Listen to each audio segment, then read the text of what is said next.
한국을 계산해서 빼겠다뇨. 제정신입니까? 낮게 던진 한 문장이 나토 지하 전략 상황실을 얼어붙게 만들었습니다. 새벽 3시, 중국 동북정구 기갑여단 3개가 동시에 내륙으로 방향을 틀었고 위성 화면 속 먼지 기둥은 해안이 아닌 심장부를 향해 뻗어갔습니다. 영국은 균형 붕괴를 경고했고 프랑스는 대응체계 재검토를 요구했으며 터키는 대만 해협을 언급했습니다. 32개국의 시선이 뒤엉킨 채 시간은 흘렀고 모두가 중국의 규모만 붙잡은 채 가장 먼저 계산됐을 이름을 끝내 입 밖에 내지 못했습니다. 그때 지도 아래쪽에서 조용히 하나의 변수가 떠올랐습니다. 한 번도 이런 방식으로 호출된 적 없던 그 이름, 한국이 왜 지금 나토를 멈춰 세운 겁니까? 그 전에 잠깐 1초 만에 누를 수 있는 좋아요 버튼을 꾹 눌러주시면 영상 제작에 아주 큰 힘이 됩니다. 그럼 바로 시작하겠습니다. 지금 즉시 보고드립니다. 중국 동북전구 이하 기갑여단 3개가 새벽 3시를 기점으로 동시에 이동을 개시했습니다. 이동축은 해안방어 방향이 아닙니다. 내륙기동축입니다. 반복합니다. 내륙기동축입니다. 분석관의 목소리에는 억누르려 해도 감출 수 없는 긴장이 실려 있었습니다. 브뤼셀 나토 본부 지하 전략 상황실, 최상위 등급 긴급 소집으로 32개 회원국 고위 군사대표 전원이 한자리에 모인 상황이었죠. 이 등급의 소집은 제가 나토에 몸담은 이래로 손에 꼽을 정도였습니다. 대형 스크린에는 위성 영상이 실시간으로 흐르고 있었습니다. 중국 동북전구의 광활한 평원 위로 기갑 차량 종대가 먼지를 일으키며 이동하고 있었죠. 그 뒤를 자주포 대열이 따르고 있었습니다. 화면만 봐도 이건 연례순환 훈련의 움직임이 아니라는 걸 알 수 있었습니다. 통상 훈련이라면 여단 단위로 순차 이동을 합니다. 한 부대가 빠지고 다음 부대가 뒤따르는 구조죠. 그것이 중국군의 일반적인 패턴이었습니다. 그런데 이번에는 3개 여단이 같은 시각에 동시 출발한 겁니다. 게다가 경로마저 달랐습니다. 해안을 따라 방어 진지로 이동하는 것이 아니라 내륙 깊숙이 기동축을 형성하고 있었죠. 새벽 시간대 동시 기동의 내륙축 집중 이동, 이 두 가지가 겹치면 의미가 완전히 달라집니다. 영국 대표가 가장 먼저 자리에서 일어났습니다. 이건 심각하게 봐야 할 상황입니다. 동아시아 전체의 군사 균형이 흔들릴 수 있습니다. 목소리는 낮았지만 그 안에 담긴 무게는 회의실 전체에 퍼졌죠. 프랑스 대표가 곧바로 받았습니다. 기동 속도를 보십시오. 우리가 기존에 상정했던 시나리오보다 분명히 빠릅니다. 대응체계 전체를 재검토해야 합니다. 터키 대표가 끼어들었죠. 만약 이것이 대만 해협 상황과 연결된다면 어떻게 됩니까? 우리의 대응 범위를 넘어서는 문제가 될 수 있습니다. 회의실 분위기가 급격하게 무거워지고 있었습니다. 장군들의 눈이 스크린과 서로의 얼굴을 번갈아 오가고 있었죠. 누군가는 펜을 내려놓았고 누군가는 팔짱을 끼며 의자 등바디에 깊이 몸을 묻었습니다. 두려움이 회의실 공기 속에 천천히 번지고 있었죠. 저는 한마디도 하지 않았습니다. 자리에 앉아 팔짱을 낀 채 스크린을 보고 있었습니다. 위성 사진의 타임스탬프를 확인하고 부대 이동 경로를 머릿속으로 그리고 있었죠. 표정은 바꾸지 않았습니다. 제 이름은 빅터 볼프입니다. 독일 연방군 대장 출신이고 현재 나토 전략기동 분석위원회 수석 자문을 맡고 있죠. 기갑 전력 분석과 고속 돌파 교리 분야에서 40년을 보낸 사람입니다. 저는 과장을 싫어합니다. 숫자와 지도와 시간표만을 믿는 사람이죠. 감정이 끼어든 분석은 분석이 아니라고 생각합니다. 이탈리아 대표가 저를 향해 물었습니다. 볼프 장군은 이 상황을 어떻게 보십니까? 회의실의 시선이 일제히 저에게 쏠렸죠. 저는 고개만 살짝 들었습니다. 아직 말할 때가 아니었습니다. 발언은 계속 이어졌습니다. 노르웨이 대표가 미국 태평양 사령부에 대응 시나리오를 요청했고 캐나다 대표가 동맹 공조 체계의 실효성을 따졌죠. 폴란드 대표는 동유럽 방어선과의 전략적 연동 가능성을 물었습니다. 하나같이 진지하고 절박한 발언들이었습니다. 그런데 저는 그 발언들을 들으면서 한 가지 패턴을 발견했습니다. 모두가 중국의 규모에 매몰되어 있었죠. 얼마나 많은 병력이 움직이고 있는가? 얼마나 넓은 범위에서 기동하고 있는가? 규모, 규모, 규모. 온통 규모 이야기뿐이었습니다. 저는 그 방식을 신뢰하지 않습니다. 규모는 이 상황의 핵심이 아니었죠. 진짜 봐야 할 것은 이동 방식이었습니다. 왜 동시에 움직였는가? 왜 내륙축인가? 왜 하필 새벽이었는가? 이 세 가지 질문이 전차 수백 대의 숫자보다 훨씬 중요한 신호였습니다. 그런데 이 회의실에서 그 질문을 던지는 사람이 한 명도 없었죠. 그리고 더 큰 문제가 있었습니다. 이 회의실에 모인 32개국 대표 중 아무도 묻지 않는 질문이 하나 있었습니다. 중국이 이 기동을 설계할 때 가장 먼저 계산한 나라가 어디냐는 겁니다. 그 질문을 아무도 하지 않았죠. 저는 조용히 서류 한 장을 꺼냈습니다. 3년 전 제가 직접 검토에 참여했던 보고서였죠. 동아시아 주요국 기갑 전력 밀도 비교 분석, 나토 주요 7개국의 기갑 전력과 동아시아 3개국의 전력을 정밀하게 대조한 문서였습니다. 120페이지에 달하는 보고서의 결론은 단 한 줄이었죠. 한국의 기갑 밀도는 비정상적으로 높다. 당시에도 이 결론은 적잖은 논란이 됐습니다. 일부 위원들은 과장이 아니냐고 했죠. 저는 과장이라는 단어를 싫어합니다. 숫자는 과장하지 않습니다. 배치 구조와 집중도가 스스로 말해주는 것이 있었을 뿐이죠. 그 보고서를 3년 전에 읽고도 오늘 이 회의실에서 한국을 변수로 넣은 사람이 없다는 것. 그것이 제가 지금 자리에서 일어서야 하는 이유였습니다. 영국 대표가 다시 물었습니다. 볼프 장군, 발언하시겠습니까? 저는 천천히 일어섰습니다. 회의실이 조용해졌습니다. 질문 하나만 하겠습니다. 저는 장군들의 얼굴을 천천히 한번 둘러봤습니다. 32개국의 눈이 저를 향하고 있었죠. 여러분의 계산표에 한국을 포함하셨습니까? 정적이었습니다. 아무도 대답하지 못했습니다. 동아시아 위기를 논의하기 위해 새벽에 긴급 소집된 나토 최고위 회의에서 한국을 핵심 변수로 계산에 넣은 사람이 단 한 명도 없었던 겁니다. 우리는 지금 중국을 보고 있습니다. 중국의 이동 패턴을 분석하고 중국의 의도를 추정하고 있죠. 당연한 일입니다. 마땅히 해야 할 일이고요. 그러나 한 가지 빠진 것이 있습니다. 중국은 우리를 계산하지 않습니다. 회의실 공기가 미묘하게 바뀌었습니다. 중국이 기동 계획을 설계할 때 가장 먼저 계산에 넣는 대상은 따로 있습니다. 저는 스크린에 지도를 가리켰습니다. 중국 동북정우 바로 아래 한반도가 있었습니다. 그리고 그 한반도 중부에 세계에서 가장 높은 밀도의 기동군단이 배치되어 있었죠. 한국 7군단입니다. 프랑스 대표가 즉시 반문했습니다. 잠깐만요. 한국은 나토 회원국이 아니지 않습니까? 이 자리에 전략 논의에 포함시키는 것이 과연 적절합니까? 저는 고개를 끄덕였습니다. 맞습니다. 회원국이 아닙니다. 그러나 전선 국가입니다. 그리고 전선 국가의 시간 감각은 우리와 근본적으로 다릅니다. 우리는 위기가 오면 회의를 엽니다. 지금 이 순간처럼요. 새벽에 소집되고 분석관 보고를 듣고 발언을 주고받으며 대응 방안을 논의하죠. 한국은 다릅니다. 위기가 오기 전에 이미 배치를 끝냅니다. 이것이 차이입니다. 저는 자료를 한 장 넘겼습니다. 단일 기동군단 전략 전환 속도 비교 데이터였죠. 중국 집단군, 일본 자위대, 그리고 한국 7군단. 규모가 아니라 속도를 봐야 합니다. 대규모 병력이 느리게 움직이면 그것은 위협이 아니라 표적이 됩니다. 반대로 고밀도 병력이 빠르게 한 지점에 집중되면 규모와 상관없이 전선의 방향 자체가 바뀌죠. 동아시아에서 단일 군단으로 가장 빠른 전략 전환이 가능한 부대가 어딘지 아십니까? 한국 7군단입니다. 회의실이 완전히 조용해졌습니다. 아까와는 다른 종류의 침묵이었죠. 아까는 중국이 무서워서 조용했다면 지금은 자신들이 무엇을 놓치고 있었는지를 깨달아가는 침묵이었습니다. 전력은 숫자가 아닙니다. 집중도입니다. 그리고 여러분이 계산해서 빠뜨린 그 국가의 집중도는 여러분이 지금 알고 있는 수준과 차원이 다릅니다. 한국입니다. 저는 자리에 앉았습니다.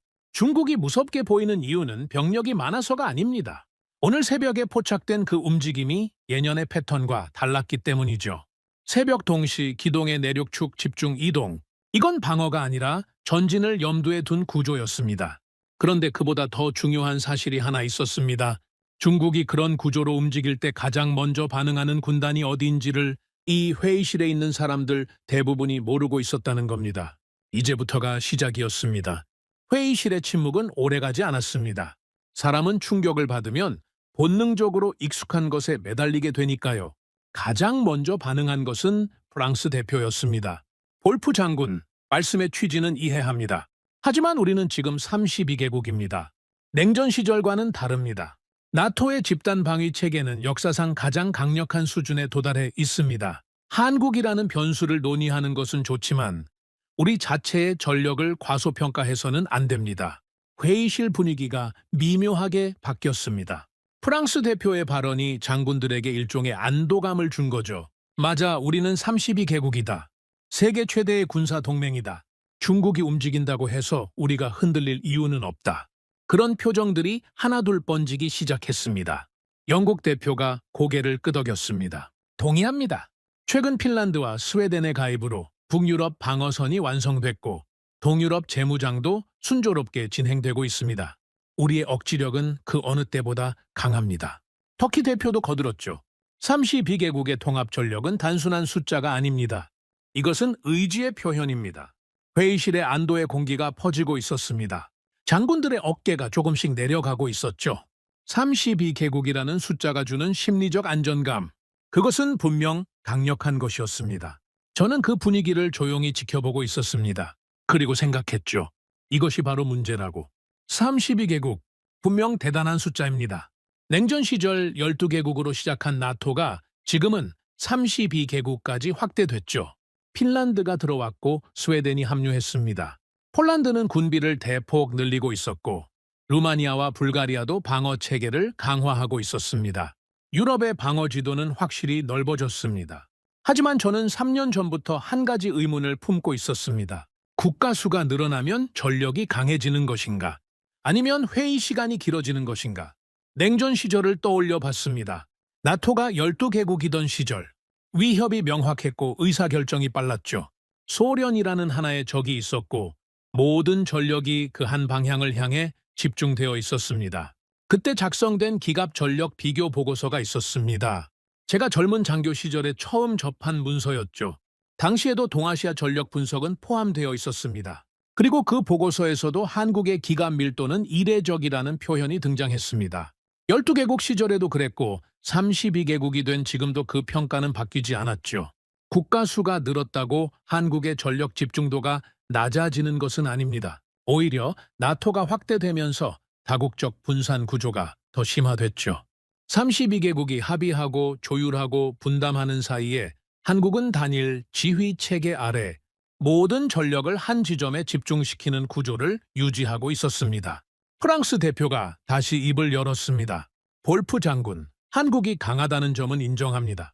하지만 한국은 회원국이 아닙니다. 이 자리에서 논의할 전략적 영향은 제한적이지 않습니까? 저는 잠시 생각했습니다.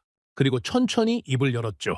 제가 3년 전에 검토한 보고서를 기억하시는 분이 계십니까? 회의실이 조용해졌습니다. 나토 주요 7개국 기갑 전력과 동아시아 3개국의 전력을 비교한 문서였습니다. 당시 결론은 한국의 기갑 밀도가 비정상적으로 높다는 것이었죠.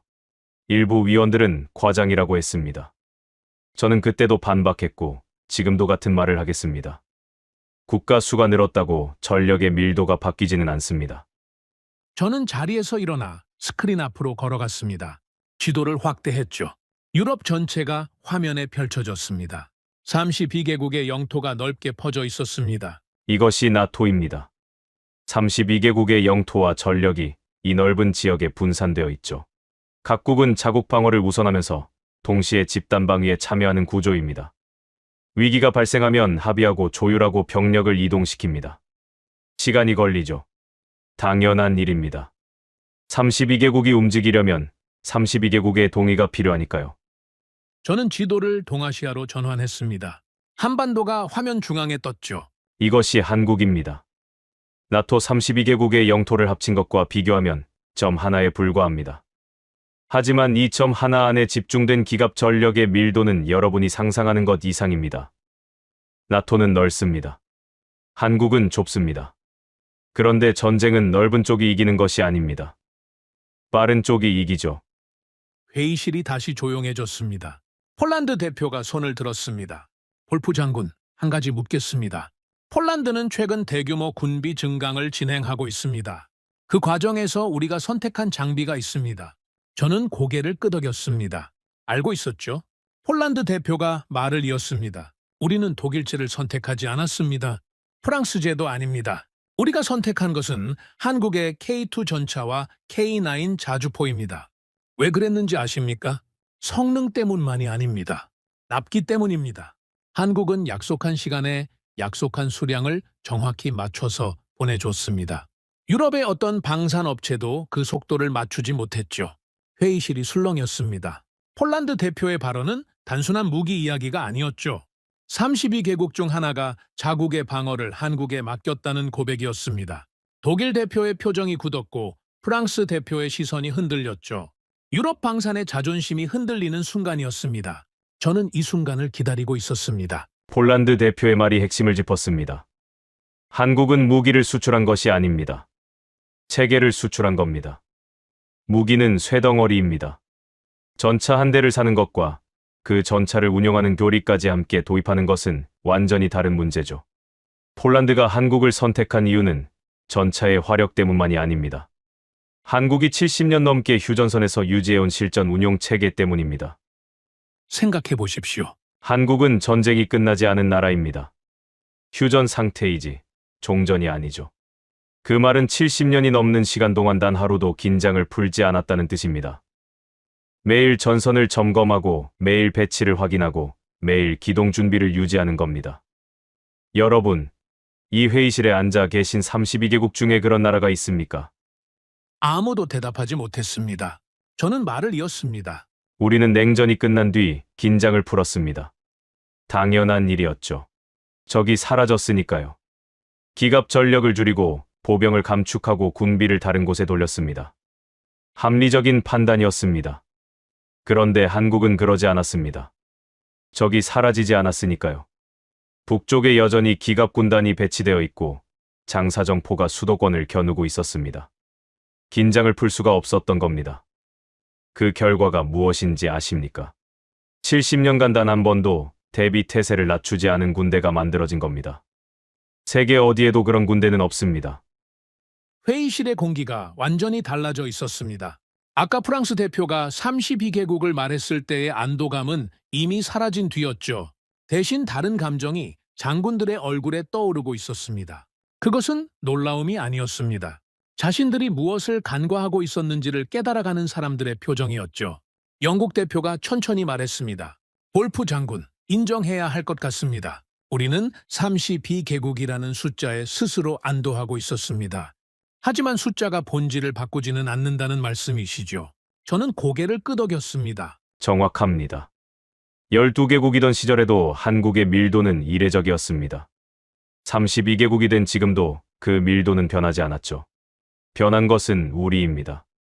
국가 수가 늘면서 오히려 의사결정은 느려졌고 전력은 더 넓게 분산됐습니다. 한국은 그 사이에도 같은 자리에서 같은 밀도를 유지하고 있었던 겁니다. 프랑스 대표가 다시 물었습니다. 목소리가 아까보다 확연히 낮아져 있었죠. 볼프 장군, 그렇다면 한 가지만 더 묻겠습니다. 한국이 그토록 강하다면 왜 나토에 가입하지 않았습니까? 가입하면 우리 모두에게 이익이 되지 않습니까? 회의실의 시선이 다시 저에게 쏠렸습니다. 저는 잠시 침묵했습니다. 이 질문을 기다리고 있었죠. 그리고 이 질문에 대한 답이야말로 한국이라는 나라의 본질을 가장 정확하게 보여주는 것이었습니다. 한국은 가입하지 않았습니다. 가입할 필요가 없었을 수도 있죠. 회의실이 웅성거렸습니다. 한국은 휴전 국가입니다. 전선 국가이죠. 동맹의 기대는 구조가 아니라 스스로 전선을 유지하는 구조입니다. 나토는 집단방위 체계입니다. 위기가 오면 회원국들이 모여서 대응하죠. 하지만 한국은 위기가 일상인 나라입니다. 모여서 논의할 시간 자체가 없는 나라이죠. 전선 국가의 시간 감각은 동맹 국가와 다릅니다. 우리에게 위기는 가끔 찾아오는 것이지만 한국에게 위기는 매일 아침 눈을 뜨면 거기 있는 것입니다. 그래서 가입하지 않은 것이 아니라 가입이라는 구조 자체가 한국의 현실과 맞지 않았던 겁니다. 프랑스 대표가 더 이상 반문하지 않았습니다. 회의실의 다른 장군들도 마찬가지였죠. 32개국이라는 숫자가 주던 안도감은 완전히 걷혀 있었습니다. 대신 그 자리에 무겁고 묵직한 질문 하나가 남아 있었죠. 우리가 32개국의 합의를 기다리는 동안 한국은 이미 움직이고 있다는 것. 그리고 중국은 그 사실을 우리보다 먼저 알고 있다는 것. 저는 자리에 앉으며 스크린을 한 번 더 바라봤습니다. 한반도가 여전히 화면 중앙에 떠 있었죠. 나토 32개국의 광활한 영토 한가운데에서 점 하나처럼 보이는 그 작은 나라. 하지만 그 점 하나가 중국의 기동 계획 전체를 흔들고 있었습니다. 국가 수가 늘었다고 본질이 바뀌는 것은 아닙니다. 32개국의 착각. 그것이 오늘 이 회의실에서 제가 깨뜨려야 할 첫 번째 벽이었습니다. 그리고 아직 깨뜨려야 할 벽이 더 남아 있었습니다. 회의는 예정 시간을 넘기고 있었습니다. 원래라면 중국 동북전구의 기동 상황을 분석하고 대응 방안을 논의한 뒤 각국 대표가 본국에 보고하는 것으로 끝났어야 할 회의였죠. 하지만 제가 한국이라는 이름을 꺼낸 이후로 회의의 방향 자체가 바뀌어 버렸습니다. 32개국의 장군들이 더 알고 싶어 하고 있었습니다. 한국에 대해서 잠시 휴회가 선언됐습니다. 장군들이 커피를 들고 삼삼오오 모여서 이야기를 나누고 있었죠. 저는 자리에 앉아 서류를 정리하고 있었습니다. 그때 폴란드 대표가 제 옆으로 왔습니다. 볼프 장군, 아까 제가 K2와 K9 이야기를 꺼냈을 때 독일 대표와 프랑스 대표의 표정을 보셨습니까? 유럽 방산의 자존심이 상당히 흔들린 것 같았습니다. 저는 고개를 끄덕였습니다. 보였죠. 하지만 그것은 자존심의 문제가 아닙니다. 폴란드 대표가 물었습니다. 그러면 무엇의 문제입니까? 저는 대답하지 않았습니다. 회의가 재개되면 말씀드리겠다고만 했죠. 회의가 다시 시작됐습니다. 의장이 발언권을 저에게 넘겼죠. 장군들의 시선이 다시 집중됐습니다. 이번에는 아까와 분위기가 달랐습니다. 아까는 제 발언에 반발하거나 의문을 품는 시선이 섞여 있었죠. 지금은 다릅니다. 듣고 싶다는 눈이었습니다. 저는 스크린에 지도 하나를 띄웠습니다. 세계 지도였죠. 그리고 그 위에 한국 방산 수출국을 표시했습니다. 폴란드, 노르웨이, 핀란드, 에스토니아, 루메니아, 호유, 이집트, 인도, 인도네시아, 이라크. 붉은 점들이 대륙을 가리지 않고 찍혀 있었습니다. 회의실이 술렁였습니다. 이 지도를 보십시오. 한국의 방산 수출국 분포입니다. 유럽, 중동, 동남아시아, 오세아니아. 대륙을 가리지 않죠. 이것이 단순한 무기 장사의 결과라고 생각하십니까? 아무도 대답하지 않았습니다. 저는 그렇게 생각하지 않습니다. 무기만 좋다고 이렇게 팔리지는 않습니다. 세상에 좋은 무기를 만드는 나라는 많죠. 미국, 러시아, 프랑스, 독일, 영국. 전통적인 방산 강국들이 수십 년간 시장을 지배해왔습니다. 그런데 한국이라는 후발주자가 이 시장을 흔들고 있습니다. 왜입니까? 저는 잠시 멈추고 회의실을 둘러봤습니다. 장군들이 집중하고 있었죠. 가격 때문이라고 말하는 사람이 있습니다. 틀린 말은 아니죠. 한국 장비의 가격 경쟁력은 분명 있습니다. 하지만 가격만으로 국가의 방어를 맡기는 나라는 없습니다. 여러분 중에 자국 군대의 주력 장비를 싸다는 이유만으로 선택할 분이 계십니까? 폴란드 대표가 고개를 저었습니다. 노르웨이 대표도 마찬가지였죠. 그렇습니다. 가격이 아닙니다. 핵심은 세 가지입니다. 첫째, 납기입니다. 한국은 약속한 날짜에 약속한 수량을 정확히 맞춰서 인도합니다. 이것이 왜 중요한지 설명하겠습니다. 저는 스크린에 유럽 방산 납기 지연 사례를 띄웠습니다. 구체적인 업체명은 언급하지 않았죠. 이 자리에서 유럽 동맹국의 체면을 깎을 필요는 없었으니까요. 하지만 숫자만으로도 충분했습니다. 유럽 주요 방산 업체의 평균 납기 지연율입니다. 주문 후 인도까지 예정보다 평균 2년에서 3년이 더 걸립니다. 전차, 자주포, 장갑차 할 것 없이 대부분의 대형 계약에서 지연이 발생하고 있죠. 이유는 여러 가지입니다. 생산 라인 노후화, 부품 공급망 문제, 전후 감축으로 인한 생산 역량 저하, 모두 구조적인 문제입니다. 한국은 다릅니다. 한국의 방산 업체들은 70년간 전시 대비 생산 체계를 유지해왔습니다. 전쟁이 나면 즉시 대량 생산에 돌입할 수 있는 구조를 평시에도 가동하고 있는 겁니다. 그래서 납기를 맞출 수 있는 거죠. 이건 기술력의 문제가 아닙니다. 체질의 문제입니다. 독일 대표의 표정이 무거워졌습니다. 자국 방산업체의 납기 지연 문제를 모를 리 없었으니까요. 프랑스 대표도 입을 다물고 있었죠. 둘째, 운영 교리입니다. 아까 말씀드렸듯이 한국은 무기를 파는 것이 아니라 체계를 파는 겁니다.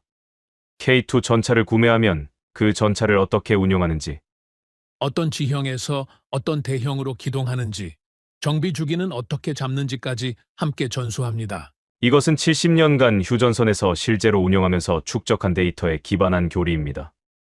시뮬레이션이 아니라 실전 데이터죠. 세계에서 대규모 기갑 전력을 실제 전선에서 상시 운용하고 있는 나라가 몇 개나 됩니까? 손에 꼽습니다. 한국은 그 중 하나이고 그 경험을 체계화해서 수출하고 있는 겁니다. 셋째, 그리고 이것이 가장 중요한 부분입니다. 저는 잠시 멈췄습니다. 회의실이 조용했죠. 신뢰입니다. 한국은 신뢰를 축적한 나라입니다. 그리고 그 신뢰의 기원은 70년 전으로 거슬러 올라갑니다. 저는 스크린을 바꿨습니다. 한국전쟁 참전국 목록이 떴죠. 22개국의 이름이 화면에 나열됐습니다. 1950년 한국전쟁이 발발했습니다. 북한의 남침으로 한반도 전체가 전장이 됐죠. 그때 22개국이 한국을 도왔습니다. 미국, 영국, 프랑스, 터키, 호주, 캐나다, 네덜란드, 벨기에, 룩셈부르크, 그리스, 에티오피아, 콜롬비아. 태국, 필리핀, 남아프리카 공화국, 뉴질랜드, 노르웨이, 덴마크, 인도, 스웨덴, 이탈리아, 독일. 저는 화면을 가리키며 말했습니다. 이 목록을 잘 보십시오. 이 회의실에 앉아 계신 나라들이 상당수 포함되어 있습니다. 장군들의 표정이 달라졌습니다. 자국의 이름이 그 목록에 있다는 사실을 새삼 인식하는 얼굴들이었죠. 70년 전 이 나라들이 한국을 도왔습니다. 그리고 한국은 그것을 잊지 않았습니다. 한국의 방산 수출국 목록을 다시 보십시오. 참전국과 상당 부분 겹칩니다. 이것이 우연이라고 생각하십니까? 회의실이 웅성거렸습니다. 저는 우연이라고 생각하지 않습니다. 한국은 기억하는 나라입니다. 70년 전에 자국을 도와준 나라들을 기억하고 있고, 그 나라들이 군비를 필요로 할 때 가장 먼저 손을 내밀고 있는 겁니다. 납기를 맞추고 가격을 조정하고 교리를 전수하는 것. 그것은 단순한 사업이 아닙니다. 보은입니다.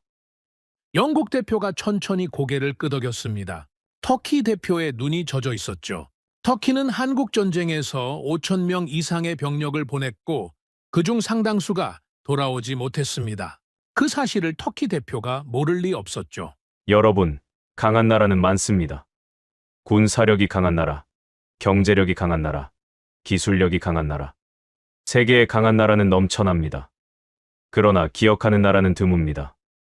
70년 전의 도움을 잊지 않고 70년 후에 그것을 되갚고 있는 나라. 그런 나라가 세계에 몇이나 되겠습니까? 회의실이 완전히 조용해졌습니다. 이번 침묵은 충격도 아니었고 궁금증도 아니었습니다. 무게감이었죠. 한국이라는 나라가 가진 무게를 처음으로 제대로 느끼기 시작한 사람들의 침묵이었습니다. 저는 말을 이었습니다. 그래서 한국의 방산 수출은 단순한 무기 거래가 아닌 겁니다. 이것은 네트워크입니다. 신뢰를 기반으로 한 전략적 네트워크이죠. 한국의 K2 전차가 폴란드에서 달리고 있습니다. K9 자주포가 노르웨이에 배치되어 있죠. 핀란드, 에스토니아, 루마니아에도 한국 장비가 들어가고 있습니다. 이것이 무엇을 의미하는지 생각해 보십시오. 한국이 위기에 처했을 때 이 나라들은 어떻게 반응하겠습니까? 한국 장비를 쓰고 있는 나라들이 한국 교리로 훈련한 군대들이 한국의 위기를 남의 일로 볼 수 있겠습니까? 동맹은 조약으로 맺어지는 것만이 아닙니다. 신뢰로 연결되는 겁니다. 한국은 나토에 가입하지 않았습니다.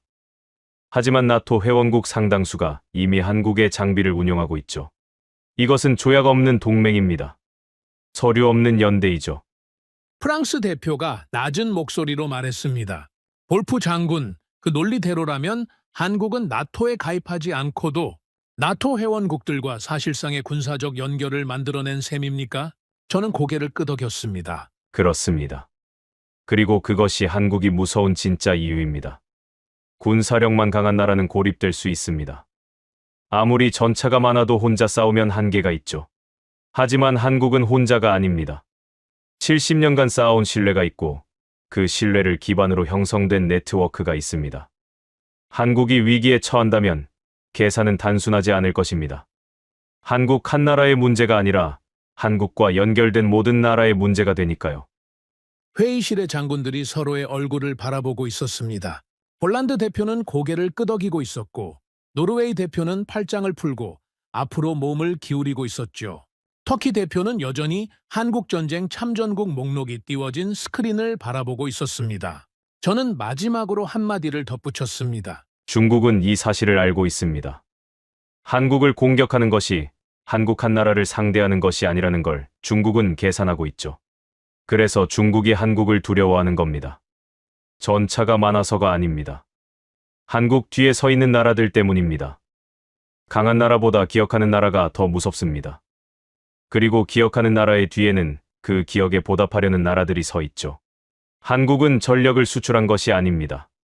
신뢰를 축적한 겁니다. 그리고 그 신뢰는 어떤 조약보다 강합니다. 저는 자리에 앉았습니다. 회의실은 오랫동안 조용했습니다. 32개국의 장군들이 각자의 생각에 빠져 있었죠.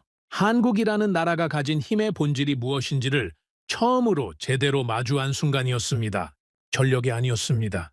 밀도만도 아니었죠. 한국이 진짜 무서운 이유는 70년간 쌓아온 기억과 신뢰, 그리고 그것을 전략적 자산으로 전환시킨 구조에 있었습니다. 그리고 저는 알고 있었습니다. 아직 장군들에게 말하지 않은 것이 남아있다는 걸요. 한국의 속도에 대해서는 말했습니다. 한국의 밀도에 대해서도 말했죠.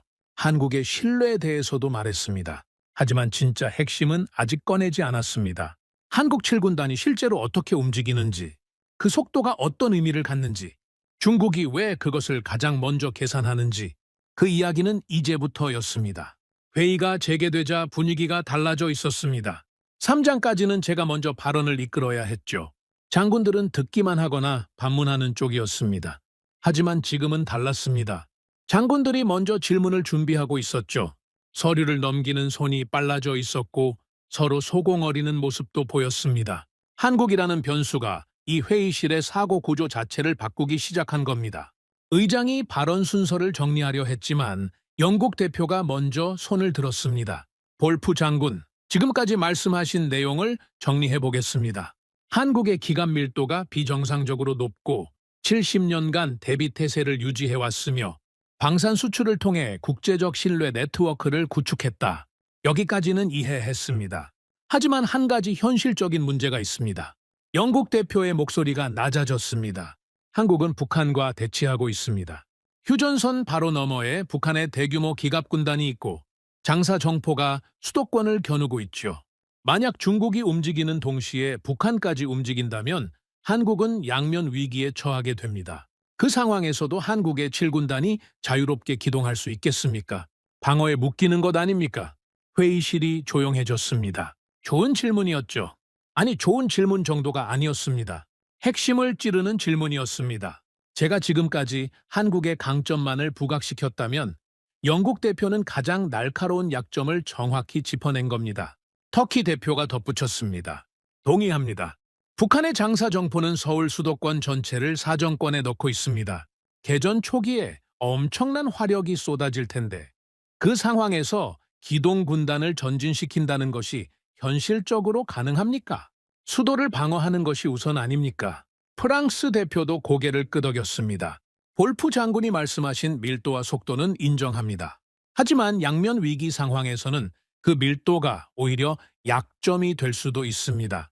한 곳에 집중된 전력이 동시에 두 방향의 위협을 감당할 수 있겠습니까?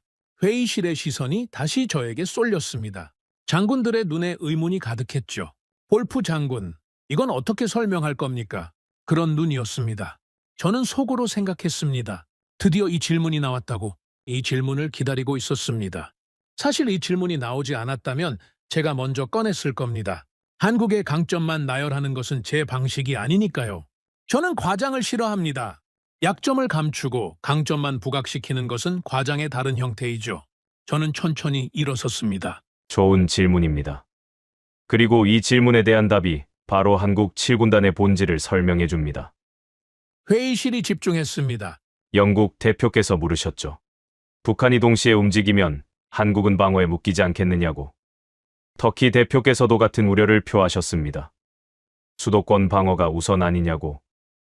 프랑스 대표께서는 집중된 전력이 양면 위기에 취약할 수 있다고 지적하셨죠. 모두 합리적인 우려입니다.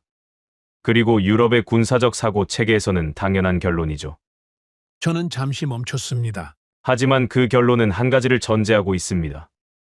한국 7군단이 방어 교리를 중심으로 설계된 부대라는 전제입니다. 그 전제가 틀렸습니다. 회의실 공기가 바뀌었습니다. 한국 7군단은 방어를 전제로 훈련하지 않습니다. 이 부대는 기동군단입니다.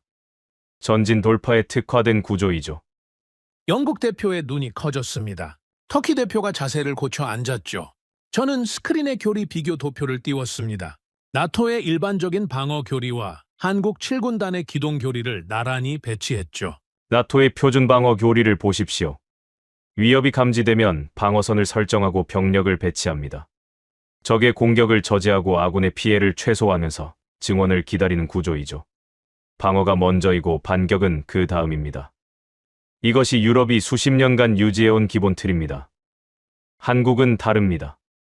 한국의 교리는 위협이 감지되면 방어선을 설정하는 것이 아니라 즉시 기동에 들어가는 겁니다. 적이 오기를 기다리는 것이 아니라 적이 오기 전에 먼저 움직이는 구조이죠. 수비가 아니라 전환입니다. 전환이 아니라 돌파입니다. 프랑스 대표가 손을 들었습니다. 잠깐만요, 볼프 장군. 북한의 장사 정포가 수도권을 타격하고 있는 상황에서 전진 기동을 한다는 겁니까? 수도를 두고 전진한다는 것이 전략적으로 성립합니까?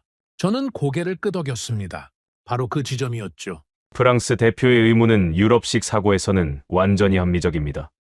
수도가 위협받으면 수도를 지키는 것이 상식이니까요. 하지만 한국의 상황은 유럽과 근본적으로 다릅니다. 한국의 수도 서울은 휴전선에서 불과 40km 거리에 있습니다. 북한의 장사정포 사정권 아니죠. 이것은 바꿀 수 없는 지리적 현실입니다. 수도를 뒤로 옮기지 않는 한 이 위협은 사라지지 않습니다. 그래서 한국은 다른 선택을 한 겁니다. 장사정포를 맞으면서 버티는 것이 아니라 장사정포의 원점을 타격하는 쪽으로 교리를 설계한 겁니다. 방어가 아니라 공격으로 방어하는 구조이죠. 7군단이 전진 돌파를 하는 이유가 바로 이겁니다. 수도를 지키기 위해 뒤에 서는 것이 아니라 수도를 지키기 위해 앞으로 나가는 겁니다. 회의실이 술렁였습니다. 유럽의 장군들에게 이 개념은 익숙하지 않은 것이었죠. 수도가 공격받는 상황에서 전진한다는 발상 자체가 유럽의 군사적 상식과 어긋나는 것이었으니까요. 영국 대표가 말했습니다. 대담한 교리입니다. 하지만 위험하지 않습니까? 전진하는 동안 수도가 초토화될 수도 있지 않습니까? 저는 고개를 끄덕였습니다. 위험합니다. 당연히 위험하죠. 하지만 한국은 그 위험을 감수할 수밖에 없는 나라입니다. 40km 거리에 적의 포병이 있는 나라는 세계에서 한국뿐이니까요. 그리고 여기서 시간이라는 변수가 등장합니다. 저는 스크린에 시간축 시뮬레이션을 띄웠습니다. 72시간 시나리오였죠. 전쟁은 화력이 결정하는 것이 아닙니다. 시간이 결정합니다. 개전 초기 72시간이 전쟁의 방향을 결정하죠. 이것은 역사가 증명하는 사실입니다. 중국 집단군의 기동 속도를 보겠습니다. 대규모 병력을 동시에 움직이려면 시간이 걸립니다. 지휘 체계가 복잡하고 병참선이 길어지죠. 전구 단위의 전면 기동에 필요한 시간은 최소 96시간에서 120시간으로 추정됩니다. 일본 자위대의 경우를 보겠습니다. 방어 중심 교리이기 때문에 전략 전환의 시간이 걸립니다. 방어에서 기동으로 전환하려면 정치적 결단이 필요하고 법적 절차가 수반되죠. 실질적인 기동 개시까지 최소 48시간에서 72시간이 필요합니다. 한국 7군단입니다. 저는 화면의 숫자를 가리켰습니다. 24시간 이내 전략 전환 완료. 회의실이 얼어붙었습니다. 중국이 기동을 시작한 지 24시간 후에 한국 7군단은 이미 전진 배치를 완료합니다. 중국이 병력을 집결시키는데 나흘이 걸린다면 한국은 하루 만에 전선의 형태를 바꿔놓는 겁니다. 이것이 속도의 의미입니다. 터키 대표가 물었습니다. 24시간이라는 숫자는 어디에 근거한 겁니까? 한국군의 연례훈련 데이터입니다. 한국은 매년 대규모 기동훈련을 실시하죠. 을지 연습, 호국 훈련 등 다양한 명칭으로 진행되는 이 훈련들은 실제 전시 시나리오를 기반으로 합니다. 그 훈련에서 7군단이 전략 전환을 완료하는 데 걸리는 시간이 24시간 이내입니다. 그리고 한 가지 더 말씀드리겠습니다. 이 24시간에는 정치적 결단을 기다리는 시간이 포함되어 있지 않습니다. 한국은 휴전 국가이기 때문에 전시 전원 절차가 다른 나라와 다릅니다. 평시에도 전시에 준하는 대비 태세를 유지하고 있죠. 정치적 결단이 내려지기 전에 이미 군사적 준비는 완료되어 있는 구조입니다. 영국 대표가 천천히 말했습니다. 그러니까 볼프 장군이 말씀하시는 것은 이겁니까? 중국이 움직이기 시작하면 한국은 그 어떤 나라보다 빨리 반응한다. 나토 32개국이 회의를 열고 합의를 도출하는 사이에 한국은 이미 전선을 재편하고 있다. 저는 고개를 끄덕였습니다. 정확합니다. 그리고 중국은 이 사실을 우리보다 더 잘 알고 있습니다. 중국이 동북전구에서 기동 계획을 수립할 때 가장 먼저 고려하는 변수가 뭔지 아십니까? 미국의 항모 전단이 아닙니다. 일본의 자위대도 아니죠. 한국 7군단의 반응 시간입니다. 중국은 무겁습니다. 대규모 병력을 움직이려면 시간이 걸리죠. 한국은 빠릅니다. 고밀도 전력을 단시간에 집중시킬 수 있습니다. 중국이 아직 집결하고 있는 동안 한국은 이미 전선의 형태를 바꿔놓을 수 있는 겁니다. 전쟁은 규모가 결정하는 것이 아닙니다. 시간이 결정합니다. 그리고 시간 싸움에서 한국은 이 지역의 어떤 나라보다 앞서 있습니다. 회의실이 완전히 고요해졌습니다. 저는 스크린에 시뮬레이션을 한 장 더 넘겼습니다. 72시간 후의 전선 변화 예측 지도였죠. 중국 집단군이 집결을 완료하는 시점에 한국 7군단이 이미 전진 배치를 마치고 전선의 형태를 변경시킨 모습이 그려져 있었습니다. 이 지도를 보십시오. 72시간 후의 상황입니다. 중국이 완전한 기동 태세를 갖추는 시점에 한국은 이미 3단계 앞에 있습니다. 이것이 밀도와 속도가 만들어내는 결과입니다. 대규모 병력이 느리게 움직이면 그것은 위협이 아니라 표적입니다. 반대로 고밀도 병력이 빠르게 한 지점에 집중되면 규모와 상관없이 전쟁의 방향이 바뀌죠. 72시간. 사흘입니다. 사흘이면 전쟁의 방향은 결정됩니다. 프랑스 대표가 낮은 목소리로 말했습니다. 지금까지 우리는 중국의 규모만 보고 있었습니다. 하지만 볼프 장군의 분석이 맞다면 우리가 진짜 봐야 할 것은 규모가 아니라 시간이었던 겁니다. 저는 고개를 끄덕였습니다. 그렇습니다. 그리고 시간 싸움에서 가장 유리한 위치에 있는 나라가 한국입니다. 중국은 그것을 알고 있죠. 우리만 모르고 있었던 겁니다. 저는 자리에 앉았습니다. 회의실의 장군들이 스크린에 떠 있는 72시간 시뮬레이션 지도를 물끄러미 바라보고 있었습니다. 그 지도 위에서 중국의 거대한 화살표는 아직 집결 중이었고 한국의 작지만 빠른 화살표는 이미 전선을 재편하고 있었죠. 규모의 시대는 끝나고 있었습니다. 속도의 시대가 오고 있었죠. 그리고 그 속도의 중심에 한국 7군단이 서 있었습니다. 하지만 속도만으로는 설명이 끝나지 않습니다. 빠르기만 한 군대는 위험할 수도 있죠. 중요한 것은 그 속도가 어떤 밀도와 결합되어 있느냐는 겁니다. 회의가 끝나고 잠시 정회 시간이 있었습니다. 장군들이 자리에서 일어나 335 모여 이야기를 나누고 있었죠. 저는 커피 한 잔을 들고 창가에 서 있었습니다. 브뤼셀의 하늘은 여전히 어두웠죠. 새벽에 시작된 회의가 오전을 넘기고 있었습니다. 독일 대표가 제 옆으로 왔습니다. 같은 나라 사람이니 편하게 말할 수 있었죠. 빅터, 솔직히 말해주게. 한국이 정말 그 정도인가? 자네가 과장하는 건 아닌가? 저는 커피를 한 모금 마시고 대답했습니다. 과장이라는 단어를 쓰지 말게. 자네도 알잖나. 내가 그 단어를 얼마나 싫어하는지. 독일 대표가 웃었습니다. 그래서 더 묻는 거야. 자네가 이렇게까지 한 나라를 집중적으로 분석하는 건 처음 보거든. 저는 창밖을 바라보며 말했습니다. 내가 한국을 높이 평가하는 건 감정이 아니라 구조 때문이네. 회의가 재개되면 보여주겠네. 자네도 놀랄 걸세. 회의가 다시 시작됐습니다. 의장이 제게 발언권을 넘겼죠. 장군들이 자리에 앉으며 시선을 집중했습니다. 저는 스크린에 새로운 자료를 띄웠습니다. 이번에는 숫자가 아니라 배치도였죠. 한반도 중부를 확대한 지도 위에 한국군의 기갑 전력 배치가 표시되어 있었습니다. 지금부터 보여드릴 것은 한국 7군단의 전력 배치 구조입니다. 사장까지 저는 속도에 대해 말씀드렸죠. 24시간 이내 전략 전환이라는 숫자를 보여드렸습니다. 하지만 속도만으로는 충분하지 않습니다. 빠르기만 한 군데는 위험할 수도 있죠. 중요한 것은 그 속도가 어떤 밀도와 결합되어 있느냐입니다. 저는 지도를 확대했습니다.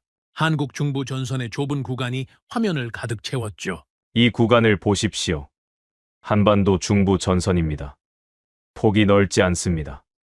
산악 지형이 양쪽을 막고 있고 그 사이로 기동이 가능한 회랑이 형성되어 있죠. 한국 7군단은 바로 이 회랑에 배치되어 있습니다. 그리고 이 좁은 회랑 안에 집중되어 있는 전력의 밀도가 문제입니다.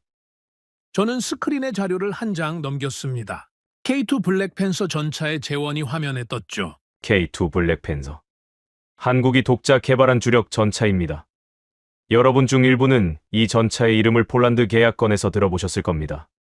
하지만 이 전차가 실제로 어떤 물건인지 아시는 분은 많지 않을 겁니다. 독일의 레오파르트 EH7, 미국의 에이브럼스, 영국의 챌린저. 이 전차들은 여러분이 잘 아시는 서방의 주력 전차들이죠. K2는 이 전차들과 동급이거나 일부 항목에서는 능가하는 성능을 보유하고 있습니다. 하지만 제가 주목하는 것은 성능이 아닙니다. 배치 방식입니다. 저는 다시 배치도로 돌아갔습니다. 나토의 기갑 전력 배치를 먼저 보겠습니다. 나토는 다국적 분산 구조입니다. 독일의 일부, 폴란드의 일부, 발트 3국의 일부, 각국의 기갑 전력이 유럽 전역에 넓게 퍼져 있죠. 위기가 발생하면 이 분산된 전력을 한 지점으로 모아야 합니다. 시간이 걸리고 합의가 필요하고 병참이 수반되죠. 한국은 정반대입니다. 한국의 기갑 전력은 처음부터 한 지점에 집중되어 있습니다. 모을 필요가 없습니다. 이미 모여 있으니까요. 7군단의 기갑 여단들이 좁은 기동 회랑 안에 밀집 배치되어 있죠. 이것은 분산 후 집중하는 구조가 아닙니다. 처음부터 집중된 상태로 유지되는 구조입니다. 영국 대표가 물었습니다. 볼프 장군, 한 지점에 집중되어 있다면 적의 선제 타격에 취약하지 않습니까? 밀집 배치는 오히려 위험한 것 아닙니까? 좋은 지적이었습니다. 유럽의 군사적 상식에서는 밀집 배치가 위험하다고 봅니다. 적의 포병이나 미사일 한 발로 대규모 피해가 발생할 수 있으니까요. 그래서 나토는 분산 배치를 원칙으로 삼아왔죠. 영국 대표의 우려는 유럽의 평지 전장에서는 완전히 타당합니다. 넓은 평원에 전력을 밀집시키면 표적이 되죠. 하지만 한반도는 평지가 아닙니다. 저는 지도를 3차원 지형도로 전환했습니다. 산맥과 계곡이 입체적으로 드러났죠. 한반도 중부의 지형을 보십시오. 산악 지형입니다.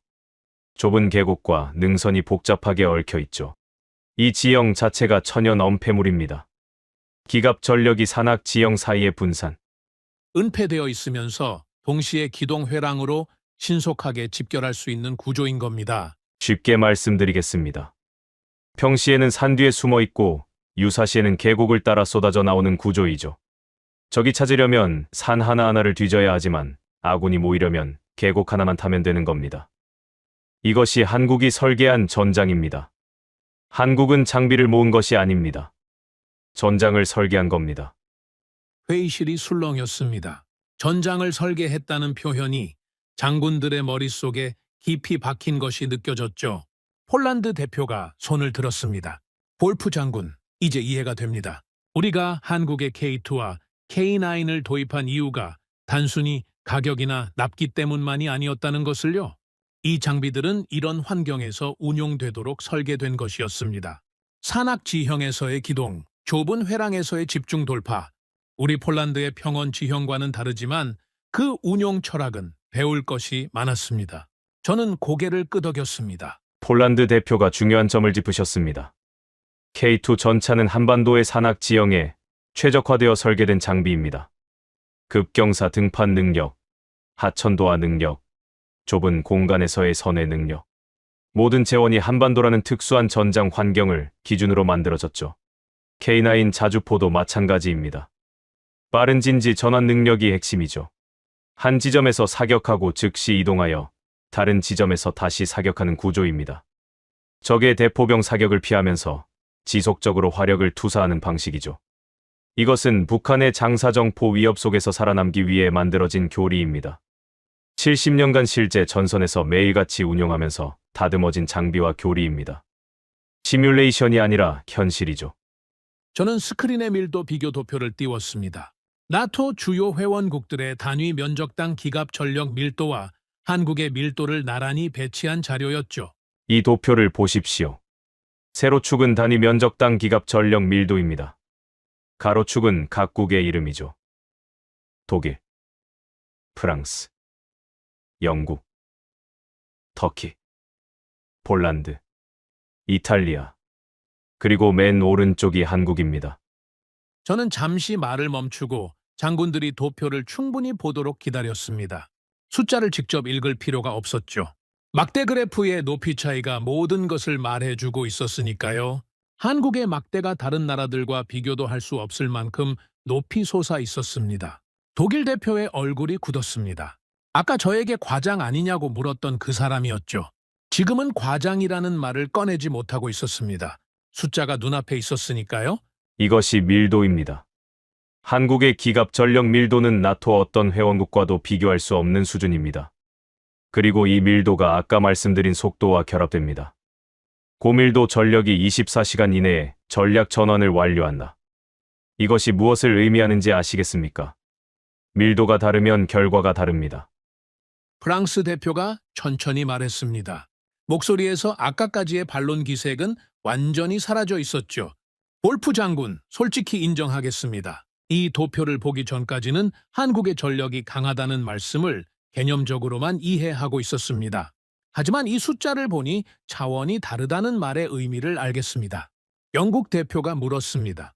볼프 장군, 한 가지만 더 확인하겠습니다. 이 밀도는 전시 동원 체제가 아니라 평시 기준입니까? 평시 상시 배치 기준입니다. 전시 동원이 이루어지면 이 밀도는 더 올라가죠. 회의실이 웅성거렸습니다. 터키 대표가 말했습니다. 평시에 이 정도 밀도를 유지한다는 것은 엄청난 비용이 수반되는 일입니다. 경제적으로 감당이 되는 겁니까? 좋은 질문입니다. 그리고 그 질문의 답이 한국이라는 나라의 본질을 한 가지 더 보여줍니다. 보통 국가는 경제 상황에 따라 군비를 조절합니다. 경기가 좋으면 늘리고 나쁘면 줄이죠. 합리적인 판단입니다. 우리 유럽도 그래왔고요. 한국은 다릅니다. 경제가 좋든 나쁘든 이 밀도를 유지합니다. 왜냐하면 줄일 수가 없으니까요. 북쪽의 위협은 경기와 상관없이 항상 거기 있습니다.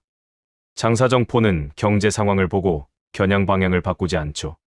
그래서 한국은 경제 성장과 군비 유지를 동시에 해내는 구조를 만들어낸 겁니다. 이것을 70년간 지속해왔습니다. 세계에서 그런 나라는 한국밖에 없습니다. 회의실이 깊은 침묵에 빠졌습니다. 이번 침묵은 지금까지와는 또 다른 종류였죠. 1장에서는 충격의 침묵이었고 2장에서는 깨달음의 침묵이었습니다. 3장에서는 무게감의 침묵이었고 4장에서는 경탄의 침묵이었죠. 지금은 두려움에 가까운 침묵이었습니다. 가장 무서운 군대는 강한 군대가 아닙니다. 준비된 군대입니다. 한국 7군단은 강하기도 했지만 그보다 더 무서운 것은 70년간 단 하루도 빠짐없이 이 밀도를 유지하며 준비해왔다는 사실이었죠. 우리가 걱정하는 것은 규모였습니다. 중국의 규모, 러시아의 규모. 하지만 중국이 진짜 두려워하는 것은 규모가 아니었죠. 집중이었습니다. 한 지점에 모든 것이 모여있고 그것이 24시간 안에 전선을 바꿀 수 있다는 사실. 그것이 중국의 계산을 복잡하게 만드는 핵심이었습니다. 저는 자리에 앉으며 스크린을 한 번 더 바라봤습니다. 밀도 비교 도표가 여전히 화면에 떠 있었죠. 한국의 막대가 다른 나라들을 압도하며 솟아있는 그 그래프. 32개국의 장군들이 그 막대를 바라보며 각자의 생각에 잠겨 있었습니다. 전력은 숫자가 아닙니다. 배치입니다. 그리고 한국은 그 배치를 70년간 한 번도 흐트러뜨리지 않았죠. 밀도의 공포. 그것을 이 회의실의 장군들이 처음으로 체감한 순간이었습니다. 회의실의 공기가 무거웠습니다. 지금까지의 논의가 장군들의 사고체계 전체를 흔들어 놓은 상태였죠. 한국의 속도, 밀도, 신뢰 네트워크, 그리고 전장 설계. 하나하나가 유럽의 장군들에게는 익숙하지 않은 개념이었습니다. 정회 시간 동안 장군들 사이에서 오간 대화의 내용이 제 귀에도 들려왔습니다. 놀라운 분석이다. 한국을 과소평가하고 있었다. 중국의 계산이 우리 생각보다 복잡하다. 대체로 그런 반응이었죠. 하지만 저는 알고 있었습니다. 장군들의 머릿속에 아직 풀리지 않은 질문이 하나 남아 있다는 걸요. 그 질문은 3장에서 프랑스 대표가 처음 꺼냈고 2장에서 제가 일부 답을 드렸지만 아직 완전히 해소되지 않은 것이었습니다. 한국은 왜 나토에 가입하지 않았는가? 회의가 재개되자마자 프랑스 대표가 손을 들었습니다. 예상대로였죠. 볼프 장군, 지금까지 말씀하신 내용을 종합하면 한국은 세계에서 가장 밀도 높은 기갑 전력을 보유하고 있고 24시간 이내 전략 전환이 가능하며 70년간 대비 태세를 한 번도 낮추지 않았고 방산 수출을 통해 국제적 신뢰 네트워크까지 구축했습니다. 이 정도 역량을 가진 나라가 왜 나토에 가입하지 않았습니까? 가입하면 우리 모두에게 이익이 될 텐데요. 솔직히 이해가 되지 않습니다. 회의실의 장군들이 일제히 고개를 끄덕였습니다. 프랑스 대표의 질문이 모두의 의문을 대변하고 있었죠. 영국 대표가 덧붙였습니다. 동의합니다. 한국의 전력이 그 정도라면 나토 입장에서도 한국의 가입은 환영할 만한 일입니다. 동아시아의 나토의 영향력을 확대할 수 있는 기회이기도 하고요. 한국 입장에서도 32개국의 집단방위 체계에 편입되면 안보가 강화되지 않겠습니까? 터키 대표도 말했습니다. 한국 전쟁 때 우리가 함께 싸웠습니다. 이미 피로 맺어진 관계 아닙니까? 가입이 자연스러운 수순이라고 봅니다. 회의실 분위기가 한국의 나토 가입이 당연하다는 쪽으로 흐르고 있었습니다. 장군들의 표정에서 읽을 수 있었죠. 한국이 이렇게 강하다면 당연히 우리 편으로 데려와야 한다. 가입시키면 되지 않느냐? 그런 생각이 회의실 전체에 퍼지고 있었습니다. 저는 그 분위기를 조용히 지켜보고 있었습니다. 그리고 생각했죠. 이것이 유럽의 사고방식이라고. 강한 나라가 있으면 데려오면 된다. 동맹에 넣으면 된다. 서류에 서명하면 끝이다. 유럽은 수백 년간 그렇게 동맹을 만들어 왔죠. 조약을 맺고 서명을 하고 의무를 규정하는 방식. 그것이 유럽이 아는 동맹의 전부였습니다. 하지만 한국은 달랐습니다. 한국의 동맹 개념은 유럽과 근본적으로 다른 곳에서 출발하고 있었죠. 의장이 제게 발언권을 넘겼습니다. 저는 천천히 일어섰습니다. 좋은 질문입니다. 그리고 매우 중요한 질문이죠. 프랑스 대표께서 물으셨습니다. 한국은 왜 나토에 가입하지 않았느냐고. 영국 대표께서는 가입하면 양쪽 모두에게 이익이라고 하셨고, 터키 대표께서는 이미 피로 맺어진 관계라고 하셨습니다. 모두 맞는 말씀입니다. 논리적으로는 완벽하죠. 저는 잠시 멈추고 회의실을 천천히 둘러봤습니다. 하지만 그 논리에는 한 가지 빠진 것이 있습니다. 한국의 현실입니다. 회의실이 조용해졌습니다. 한국은 휴전 국가입니다. 저는 이 한마디를 천천히 무게를 실어서 말했습니다. 장군들이 집중하고 있었죠. 휴전이라는 단어의 의미를 정확히 짚겠습니다. 전쟁이 끝난 것이 아닙니다. 전쟁을 잠시 멈춘 것이죠. 종전 선언이 이루어지지 않았습니다. 평화협정도 체결되지 않았죠. 법적으로 한국은 지금 이 순간에도 전쟁 중인 나라입니다. 이 상태가 70년 넘게 계속되고 있습니다. 터키 대표가 고개를 끄덕였습니다. 영국 대표의 표정이 진지해졌죠. 자, 이제 나토 가입의 의미를 생각해 보십시오. 나토 헌장 5조. 한 회원국에 대한 공격은 전 회원국에 대한 공격으로 간주한다. 집단방위의 핵심 조항이죠. 한국이 나토에 가입하면 어떻게 됩니까? 한국은 휴전 상태입니다. 북한과의 무력 충돌 가능성이 상시 존재하죠. 한국이 회원국이 되는 순간 북한의 어떤 도발이든 나토 전체의 문제가 됩니다. 32개국 아니 33개국 전체가 한반도 분쟁에 자동으로 연루되는 구조가 만들어지는 거죠. 여러분, 솔직히 묻겠습니다. 이 회의실에 계신 분들 중에 그 상황을 원하시는 분이 계십니까? 회의실이 술렁였습니다. 장군들의 얼굴에 당혹감이 스쳤죠. 아까까지 한국의 가입이 당연하다고 생각했던 사람들이 갑자기 현실의 무게와 마주한 겁니다. 프랑스 대표의 표정이 복잡해졌습니다. 자신이 꺼낸 질문이 이렇게 돌아올 줄은 예상하지 못한 것이 분명했죠. 한국은 이 사실을 알고 있습니다. 자국의 가입이 나토 전체에 어떤 부담을 지우는지를 한국은 정확히 계산하고 있죠. 그래서 가입을 추진하지 않는 겁니다. 이것이 첫 번째 이유입니다. 저는 잠시 물을 한 모금 마시고 말을 이었습니다. 두 번째 이유가 있습니다. 그리고 이것이 더 본질적인 이유이죠. 한국은 동맹에 기대는 구조가 아닙니다. 독자적으로 전선을 유지하는 구조입니다. 나토의 집단방위 체계는 어떻게 작동합니까? 위기가 발생하면 회원국들이 모여서 논의합니다. 합의를 도출하고 병력을 조율하고 분담을 결정하죠. 이 과정에 시간이 걸립니다. 32개국의 합의는 빠를 수가 없죠. 한국의 현실에서 그 시간은 존재하지 않습니다. 북한의 장사정포가 서울을 타격하기 시작하면 나토 회원국들이 회의를 소집하고 합의를 도출하는 동안 서울은 이미 타격을 받고 있습니다. 합의가 끝나고 병력 파견이 결정되는 시점에 전쟁의 방향은 이미 결정되어 있겠죠. 한국은 그 현실을 70년간 살아왔습니다. 그래서 스스로 모든 것을 해결하는 구조를 만들어낸 겁니다. 24시간 이내 전략 전환, 단일 지휘 체계, 고밀도 집중 배치. 이 모든 것이 동맹의 도움을 기다릴 시간이 없다는 현실에서 태어난 구조입니다. 영국 대표가 천천히 말했습니다.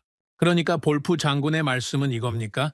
한국은 나토에 가입할 능력이 없는 것이 아니라 나토의 구조가 한국의 현실과 맞지 않는다. 저는 고개를 끄덕였습니다. 정확합니다. 나토는 합의와 분담의 체계입니다. 한국은 즉각 대응의 체계이죠. 두 구조는 근본적으로 다릅니다. 한국이 나토에 가입하면 한국의 장점인 속도와 독자성이 오히려 제약을 받을 수 있습니다. 32개국의 합의를 기다려야 하니까요. 한국은 그것을 선택하지 않은 겁니다. 회의실이 깊은 침묵에 빠졌습니다. 장군들의 얼굴에 복잡한 감정이 교차하고 있었죠. 한국이 나토에 가입하지 않은 이유가 약해서가 아니라 오히려 나토의 구조가 한국에게 맞지 않기 때문이라는 분석. 그것은 32개국의 자존심에 미묘한 균열을 만드는 말이었습니다. 프랑스 대표가 낮은 목소리로 물었습니다. 볼프 장군, 그렇다면 한국에게 동맹이란 무엇입니까? 나토 같은 조약 체계가 아니라면 한국은 무엇을 동맹이라고 생각하는 겁니까? 저는 이 질문이 나올 줄 알고 있었습니다. 그리고 이 질문에 대한 답이야말로 오늘 회의에서 제가 가장 하고 싶었던 말이었죠. 동맹은 조약이 아닙니다. 신뢰입니다. 한국 전쟁을 다시 생각해 보십시오.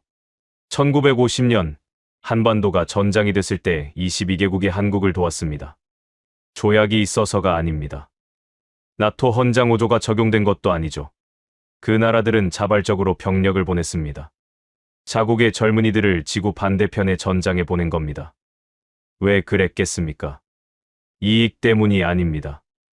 옳다고 생각했기 때문이죠. 침략받은 나라를 도와야 한다는 신념 때문이었습니다. 한국은 그것을 기억하고 있습니다. 70년이 지난 지금도요. 터키 대표의 눈이 다시 젖어들고 있었습니다. 터키가 한국 전쟁에서 치른 희생을 떠올리고 있는 것이 분명했죠. 한국에게 동맹이란 서류 위의 서명이 아닙니다. 함께 피를 흘린 기억입니다. 그리고 그 기억을 잊지 않는 것이죠. 한국은 나토에 가입하지 않았습니다. 하지만 22개국의 참전을 잊지 않고 있죠. 방산 수출로 보답하고 있고 기술을 전수하고 있습니다. 조약 없이도 연대하고 있는 겁니다. 동맹은 선택입니다. 서류에 서명하고 의무를 규정하는 것이죠. 하지만 전선은 운명입니다. 선택의 여지가 없는 겁니다.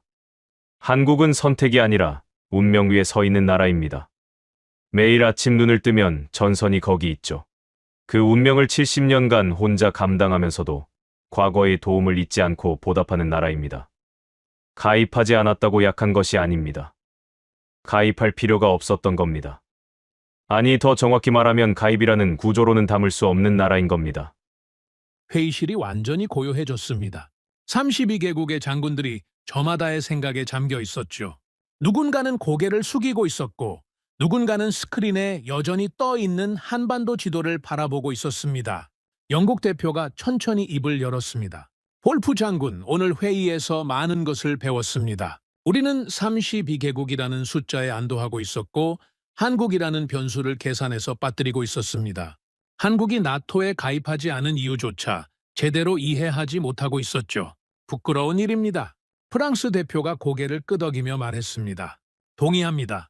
우리는 동맹을 조약으로만 이해하고 있었습니다. 하지만 한국이 보여주는 것은 조약 없이도 성립하는 연대입니다. 어쩌면 그것이 조약보다 더 강한 것일 수도 있겠죠. 저는 자리에 앉았습니다. 한국은 나토에 가입하지 않았습니다. 하지만 나토 회원국 상당수가 한국의 장비로 무장하고 있었고 한국의 교리로 훈련하고 있었죠. 한국전쟁 참전국들은 70년이 지난 지금도 한국과의 유대를 기억하고 있었습니다. 조약 없는 동맹, 서명 없는 연대, 가입하지 않았지만 이미 연결되어 있는 나라, 그것이 한국이었습니다.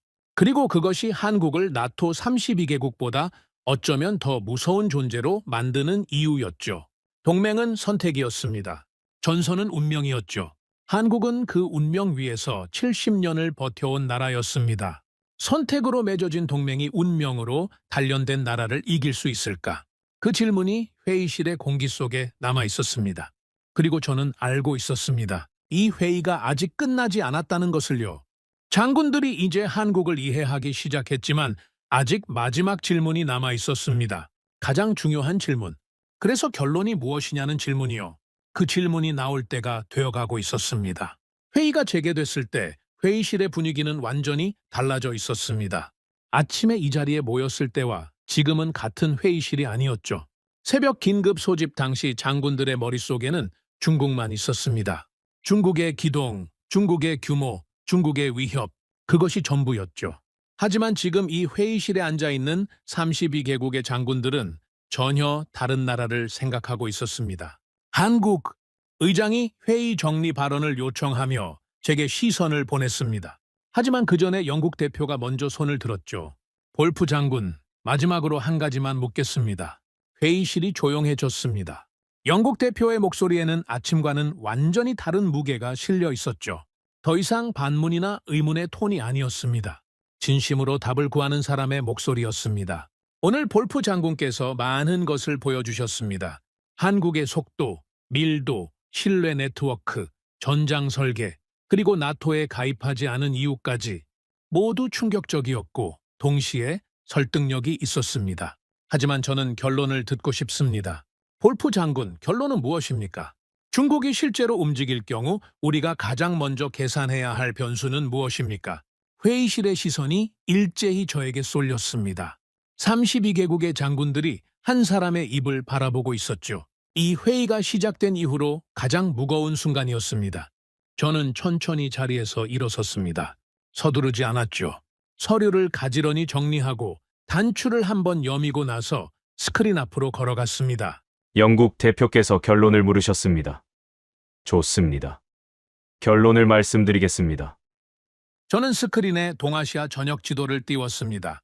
중국, 러시아, 일본, 한반도가 한눈에 들어오는 관격 지도였죠. 먼저 각국의 전력을 정리하겠습니다. 중국 집단군. 규모에서는 압도적입니다.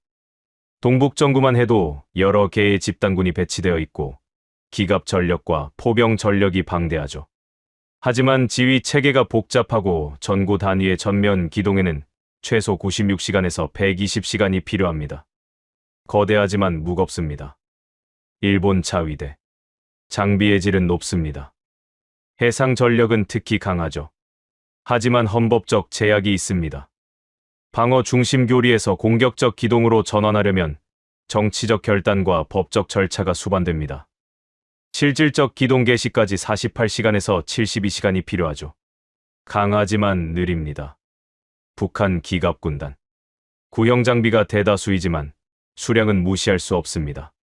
수도권을 겨누는 장사정포가 가장 직접적인 위협이죠. 하지만 기동 능력은 제한적입니다. 연료 보급과 병참 체계의 한계가 있죠. 위협적이지만 지속력이 약합니다. 저는 잠시 멈추고 장군들의 얼굴을 둘러봤습니다. 모두가 다음 말을 기다리고 있었죠. 그리고 한국 7군단입니다. 저는 지도 위에 한국 7군단의 배치 위치를 표시했습니다. 한반도 중부의 좁은 기동 회랑, 그 작은 점 하나가 동아시아 전체 지도 위에서 빛나고 있었죠. 단일 기동군단으로 세계 최고 수준의 기갑 밀도를 보유하고 있습니다. 24시간 이내 전략 전환이 가능하죠. 전진 돌파에 특화된 교리를 보유하고 있고 산악 지형에 최적화된 장비를 운용합니다. 70년간 단 하루도 대비 태세를 낮추지 않았습니다. 동아시아에서 단일 군단으로 가장 빠른 전략 전환 능력을 가진 부대. 한국 7군단입니다. 회의실이 조용했습니다. 하지만 이 침묵은 이전과 달랐죠. 충격도 아니었고 두려움도 아니었습니다. 인정이었습니다. 32개국의 장군들이 하나의 결론에 동시에 도달하고 있었습니다. 저는 스크린을 72시간 시뮬레이션 지도로 전환했습니다. 이 시뮬레이션은 중국이 동북전구에서 전면 기동을 개시한 시점부터 72시간 후까지의 전선 변화를 시간대별로 보여주는 자료였죠. 이 시뮬레이션을 보십시오. 기점은 오늘 새벽 중국의 기동 개시 시점입니다. 개시 후 24시간. 중국 집단군은 아직 집결 중입니다. 각 여단이 지정된 집결지로 이동하고 있지만 전구 단위의 통합 기동 태세는 갖춰지지 않은 상태이죠. 일본 자위대는 정치적 논의가 진행 중입니다.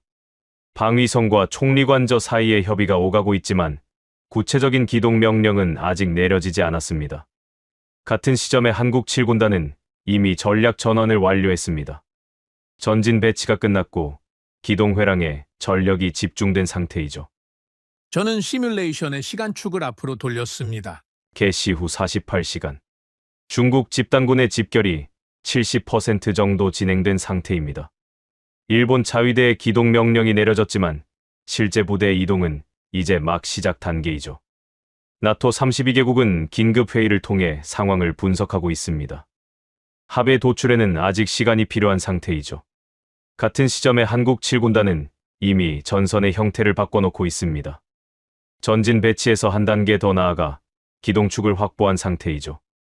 저는 시뮬레이션을 마지막 단계로 넘겼습니다. 개시 후 72시간. 사흘입니다. 중국 집단군이 비로소 완전한 기동 태세를 갖추는 시점이죠. 하지만 이 시점에 한국 7군단은 이미 3단계 앞에 있습니다. 전선의 방향이 바뀌어 있는 겁니다. 전쟁은 사흘이면 방향이 결정됩니다. 회의실이 얼어붙었습니다. 저는 시뮬레이션 화면을 그대로 둔 채 장군들을 향해 돌아섰습니다. 이것이 중국이 한국을 계산하는 이유입니다. 중국은 자국의 기동 계획을 세울 때 한국 7군단의 반응 시간을 가장 먼저 계산해 넣습니다. 자신들이 집결을 완료하기도 전에 한국이 전선을 바꿔놓을 수 있다는 사실을 중국은 알고 있죠. 속도는 규모를 이깁니다. 이것이 군사학의 기본 원리입니다. 대규모 병력이 느리게 집결하는 동안 고밀도 병력이 빠르게 전선을 재편하면 규모의 우위는 무력화됩니다. 중국은 이 원리를 우리보다 더 잘 이해하고 있습니다. 왜냐하면 중국은 한국과 이웃하고 있으니까요. 70년간 한국의 대비 태세를 바로 옆에서 지켜봐온 나라입니다. 프랑스 대표가 천천히 말했습니다. 목소리가 거의 속삭임에 가까웠죠. 우리가 걱정해야 할 것은 중국의 팽창이 아니라 계산의 오류일지도 모릅니다. 우리는 중국만 보고 있었지만 중국은 처음부터 다른 곳을 보고 있었던 거군요. 저는 고개를 끄덕였습니다. 정확합니다. 그리고 이것이 영국 대표께서 물으신 결론입니다. 회의실 전체가 숨을 죽이고 있었습니다. 32개국의 장군들이 한 사람의 다음 말을 기다리고 있었죠. 저는 천천히 한 문장 한 문장에 무게를 실어서 말했습니다. 우리는 중국을 경계합니다. 하지만 중국은 한국을 계산합니다. 회의실의 공기가 완전히 얼어붙었습니다. 아무도 움직이지 않았습니다. 아무도 말하지 않았죠. 펜을 놀리던 손이 멈춰 있었고 커피잔을 들던 팔이 허공에 멈춰 있었습니다. 32개국의 장군들이 동시에 같은 충격을 받은 순간이었죠. 우리는 중국을 경계합니다. 하지만 중국은 한국을 계산합니다. 이 한마디가 오늘 회의의 모든 것을 뒤집었습니다. 새벽에 중국의 기동 영상을 보며 겁에 질렸던 장군들이 32개국의 힘을 자랑하던 장군들이 한국의 나토 가입을 당연하게 여기던 장군들이 지금 이 순간 모든 계산을 처음부터 다시 하고 있었습니다. 우리가 바라보고 있던 방향이 처음부터 틀렸던 겁니다. 중국이 무서운 것이 아니었습니다. 중국이 두려워하는 존재를 우리가 몰랐던 것이 무서운 거였죠. 회의실의 침묵이 길어지고 있었습니다. 누군가 이 침묵을 깨야 했지만 아무도 입을 열지 못하고 있었죠. 32개국의 장군들이 같은 무게에 눌려 있었습니다. 터키 대표가 조용히 고개를 끄덕였습니다. 폴란드 대표가 팔짱을 풀고 천천히 박수를 치려다 멈췄죠. 이 자리에서 박수는 어울리지 않았으니까요. 이것은 환호할 일이 아니었습니다. 자신들의 무지를 인정해야 하는 순간이었죠. 영국 대표가 마침내 입을 열었습니다. 볼프 장군, 오늘 이 회의에서 우리가 얻은 가장 중요한 교훈은 한국의 전력이 강하다는 것이 아닙니다. 우리의 계산에 한국이 빠져 있었다는 것입니다. 그리고 중국의 계산에는 처음부터 한국이 들어 있었다는 것이죠. 우리는 같은 지도를 보면서 전혀 다른 것을 보고 있었던 겁니다. 저는 고개를 끄덕였습니다. 계산하지 않은 국가는 가장 위험한 변수입니다. 존재하지 않아서 위험한 것이 아니라 존재하는데 보지 못해서 위험한 겁니다. 한국은 처음부터 거기 있었습니다. 우리만 보지 못했을 뿐이죠. 저는 자리로 돌아가며 스크린을 한 번 더 바라봤습니다. 72시간 시뮬레이션 지도가 아직 화면에 남아 있었죠. 중국의 거대한 화살표는 아직 집결 중이었고 한국의 작지만 빠른 화살표는 이미 전선을 바꿔놓은 상태였습니다. 우리는 중국을 경계합니다. 하지만 중국은 한국을 계산합니다. 이 한마디가 회의실의 공기를 완전히 뒤바꿔 놓았습니다. 아침에 시작된 이 회의가 여기까지 올 줄은 이 회의실의 누구도 예상하지 못했을 겁니다. 중국의 위협을 논의하러 모인 자리에서 결국 가장 중요한 변수는 중국이 아니라 한국이었다는 결론에 도달한 거니까요. 하지만 아직 끝이 아니었습니다. 결론을 말씀드렸지만 마지막으로 장군들에게 전해야 할 이야기가 하나 더 남아 있었습니다. 한국이 왜 진짜 무서운 나라인지, 전력이나 속도나 밀도 이상의 무엇이 한국을 특별하게 만드는지 그 이야기가 남아 있었죠. 회의가 마무리 단계에 접어들고 있었습니다. 의장이 시계를 확인했죠. 새벽에 시작된 이 회의가 오후까지 이어지고 있었습니다. 예정된 시간을 훨씬 넘긴 상태였지만 아무도 자리를 뜨지 않았습니다. 32개국의 장군들이 전원 착석한 채 제 마지막 발언을 기다리고 있었죠. 의장이 저에게 마무리 발언을 요청했습니다. 저는 자리에서 일어나 스크린 앞으로 걸어갔습니다. 이번에는 자료를 띄우지 않았죠. 빈 화면 앞에 서서 장군들을 바라봤습니다. 오늘 많은 이야기를 했습니다. 한국의 속도에 대해, 밀도에 대해, 전장 설계에 대해, 방산 네트워크에 대해, 그리고 나토에 가입하지 않은 이유에 대해 말씀드렸죠. 하지만 마지막으로 한 가지만 더 말씀드리겠습니다. 한국이 진짜 무서운 이유에 대해서입니다. 회의실이 완전히 조용해졌습니다. 지금까지 말씀드린 것들은 모두 군사적 분석이었습니다. 숫자와 데이터에 기반한 이야기였죠. 전차의 밀도, 기동 속도, 전략 전환 시간.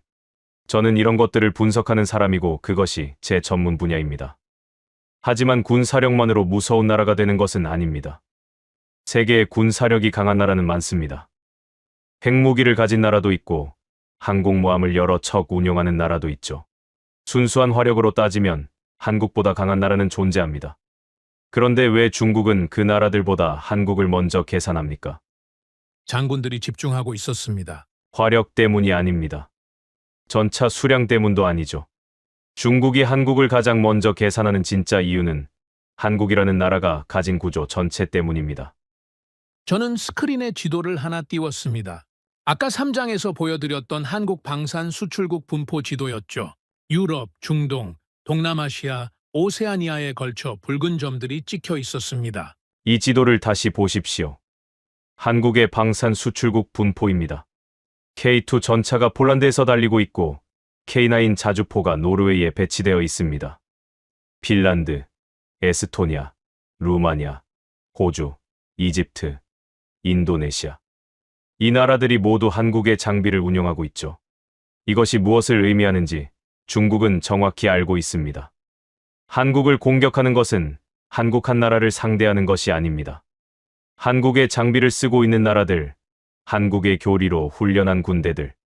한국과 방산 협력 관계에 있는 국가들 전체를 적으로 돌리는 일이 됩니다. 나토 헌장 5조 같은 조약이 없어도 이 나라들이 한국의 위기를 남의 일로 볼 수 있겠습니까?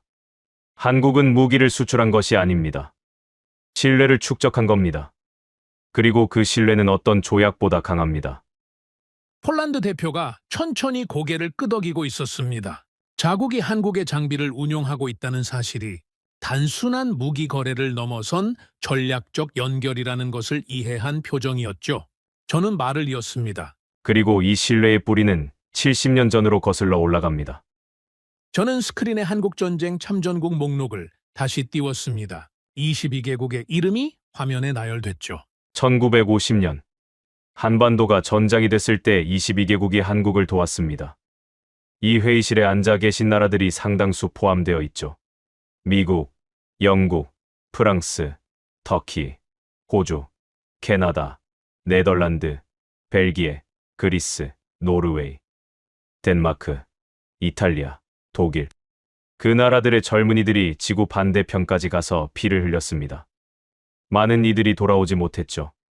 터키 대표의 눈이 또다시 붉어지고 있었습니다. 터키는 한국전쟁에서 5천 명 이상의 병력을 파견했고 수백 명이 전사했죠. 그 기억이 70년이 지난 지금도 터키 군인들의 가슴 속에 남아 있었습니다. 한국은 그 도움을 잊지 않았습니다. 70년이 지난 지금도요. 한국에는 참전국 기념관이 있습니다. 22개국의 이름이 새겨져 있죠. 매년 기념행사가 열리고 참전 용사들이 초청됩니다. 세대가 바뀌었지만 기억은 바뀌지 않았습니다. 그리고 한국은 그 기억을 행동으로 보여주고 있습니다. 참전국들이 군비를 필요로 할 때 가장 먼저 손을 내밀고 있죠. 납기를 맞추고 가격을 조정하고 교리를 전수하는 것. 이것은 사업이 아닙니다. 보훈입니다. 회의실에 묵직한 감정이 퍼지고 있었습니다. 군사 전략을 논의하는 자리에서 감정을 이야기하는 것은 제 방식이 아닙니다. 저는 과장을 싫어하고 숫자만 믿는 사람이죠. 하지만 이것은 감정의 문제가 아니었습니다. 전략적 현실이었습니다. 여러분, 강한 나라는 많습니다. 군사력이 강한 나라, 경제력이 강한 나라, 기술력이 강한 나라. 세상에 강한 나라는 넘쳐나죠. 그러나 기억하는 나라는 드뭅니다. 70년 전의 도움을 잊지 않고 70년 후에 그것을 되갚고 있는 나라. 그런 나라가 세계에 몇이나 되겠습니까? 강한 나라보다 기억하는 나라가 더 무섭습니다. 회의실이 완전히 고요해졌습니다. 저는 잠시 멈추고 장군들의 얼굴을 천천히 둘러봤습니다. 영국 대표는 입을 굳게 다물고 있었고 프랑스 대표는 고개를 숙이고 있었죠. 터키 대표는 눈가를 닫고 있었고 폴란드 대표는 무언가를 곱씹는 표정이었습니다. 저는 마지막 이야기를 시작했습니다. 오늘 아침 이 회의가 시작됐을 때 우리의 걱정은 중국이었습니다. 중국이 움직였다. 동아시아가 흔들린다. 우리는 어떻게 대응해야 하는가? 그것이 의제였죠. 하지만 지금 이 회의실에서 우리가 마주하고 있는 진짜 질문은 다릅니다. 우리는 정말로 세계를 제대로 보고 있었는가? 32개국이라는 숫자에 안도하면서 정작 동아시아의 핵심 변수를 놓치고 있었던 것은 아닌가? 조약과 서명에 의존하면서 신뢰로 연결된 진짜 동맹의 형태를 이해하지 못하고 있었던 것은 아닌가? 한국은 나토 회원국이 아닙니다. 그러나 전선 국가입니다. 동맹이 아닙니다. 그러나 계산해야 할 변수입니다. 가입하지 않았습니다. 그러나 이미 연결되어 있습니다. 저는 한 발짝 앞으로 나서며 마지막 말을 이었습니다. 한국은 동맹에 기대는 국가가 아닙니다. 동맹을 계산하게 만드는 국가입니다. 회의실이 완전히 멈췄습니다. 시계 소리조차 들릴 것 같은 정적이었죠. 그때 미국 대표가 입을 열었습니다. 오늘 회의에서 처음으로 발언하는 것이었죠. 미국 대표는 회의 내내 조용히 듣기만 하고 있었습니다. 32개국 중 누구보다 한국에 대해 잘 알고 있는 나라의 대표답게 관망하고 있었던 거죠. 미국 대표가 낮은 목소리로 말했습니다. 빅터 장군, 그렇다면 한국은 동맹입니까? 변수입니까? 회의실의 시선이 미국 대표에게 갔다가 다시 저에게로 돌아왔습니다. 오늘 이 회의의 진짜 마지막 질문이었죠. 저는 잠시 침묵했습니다. 이 질문에 대한 답은 이미 알고 있었습니다. 오늘 아침 이 회의실에 들어서기 전부터 알고 있었죠. 둘 다입니다. 회의실이 완전한 정적에 빠졌습니다. 미국 대표가 천천히 고개를 끄덕였습니다. 더 이상의 질문은 없었죠. 저는 자리로 돌아가며 스크린을 마지막으로 한번 바라봤습니다. 한반도가 동아시아 지도 위에 작은 점처럼 떠 있었습니다. 나토 32개국의 광활한 영토와 비교하면 점 하나에 불과한 크기였죠. 하지만 그 점 하나가 오늘 이 회의실 전체를 뒤흔들었습니다. 저는 자리에 앉으며 생각했습니다. 저는 과장을 싫어합니다. 숫자와 지도, 시간표만을 믿는 사람이죠. 40년간 전쟁을 계산해온 사람입니다. 감정으로 판단하지 않고 데이터로 결론을 내리는 것이 제 방식이었습니다. 그런 제가 한국이라는 나라에 대해 이렇게 긴 이야기를 한 것은 오늘이 처음이었습니다. 하지만 이것은 감정이 아니었습니다. 계산이었죠. 데이터가 말해주는 것을 정리한 것에 불과했습니다. 한국의 기갑 밀도는 비정상적으로 높습니다. 24시간 이내 전략 전환이 가능한 기동군단을 보유하고 있죠. 70년간 단 하루도 대비 태세를 낮추지 않았고 방산 수출을 통해 전략적 신뢰 네트워크를 구축했습니다. 한국전쟁 참전국들에 대한 보훈을 70년째 이어가고 있죠. 나토 회원국이 아닙니다. 그러나 전선 국가입니다. 동맹이자 변수입니다. 그리고 계산하지 않으면 위험한 존재입니다. 회의가 끝났습니다. 장군들이 하나둘 자리에서 일어나기 시작했죠. 하지만 아무도 바로 회의실을 나서지 않았습니다. 누군가는 스크린에 마지막으로 떠있던 한반도 지도를 물끄러미 바라보고 있었고 누군가는 옆 사람과 조용히 이야기를 나누고 있었습니다. 저는 서류를 정리하고 회의실을 나섰습니다. 복도를 걸으며 창밖을 봤죠. 브뤼셀의 오후 하늘이 맑게 개어 있었습니다. 새벽의 긴장은 이미 지나가 있었죠. 하지만 제 머릿속에는 한 가지 확신이 남아 있었습니다. 동아시아에서 가장 조용하지만 가장 빠른 군단, 세계가 간과하고 있지만 중국은 결코 간과하지 않는 존재. 나토 32개국이 회의를 여는 동안 이미 전선을 바꿔놓을 수 있는 부대, 한국 7군단, 그리고 그 군단을 만들어낸 나라, 70년간 전선 위에서 잠들지 않았던 나라, 도움을 잊지 않고 보답하는 나라, 강한 것을 넘어서 기억하는 나라, 대한민국입니다. 오늘의 사연은 여기까지입니다. 구독과 좋아요는 영상 제작에 아주 큰 힘이 됩니다. 지금까지 감동테라스 저는 소희였습니다. 오늘도 우리 구독자님들의 가정에 따뜻한 행복이 가득하시길 진심으로 바라겠습니다. 긴 영상 끝까지 시청해주셔서 정말 감사합니다. 내일 더 좋은 이야기로 찾아뵙겠습니다. 감사합니다.